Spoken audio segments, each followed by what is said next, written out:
नाशिक जिल्ह्यातील ग्रामीण आणि शहरी भागातील इयत्ता 9वी ते 12वी पर्यंतच्या शाळा 4 जानेवारीपासून आता सुरू करण्यात येणार असून त्या दृष्टीनं जिल्हा परिषद, महानगरपालिका आणि आरोग्य प्रशासकीय यंत्रणांनी नियोजन करावं.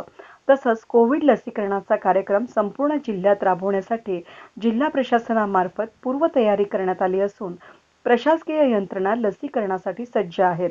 असं प्रतिपादन राज्याचे अन्न, नागरी पुरवठा आणि ग्राहक संरक्षण मंत्री तथा नाशिक जिल्ह्याचे पालकमंत्री छगन भुजबळ यांनी केलं आहे. जिल्हाधिकारी कार्यालयाच्या मध्यवर्ती सभागृहात आयोजित करण्यात आलेल्या करोना आढावा बैठकीत पालकमंत्री भुजबळ बोलत होते.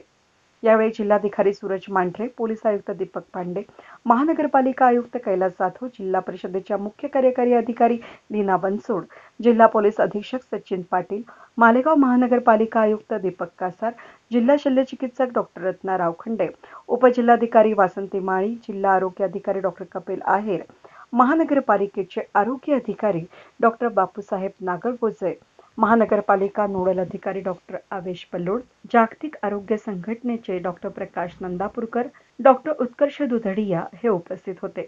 वेद न्यूजसाठी सिनियर कॉरेस्पॉन्डंट कमलाकर तिवडे, नाशिक.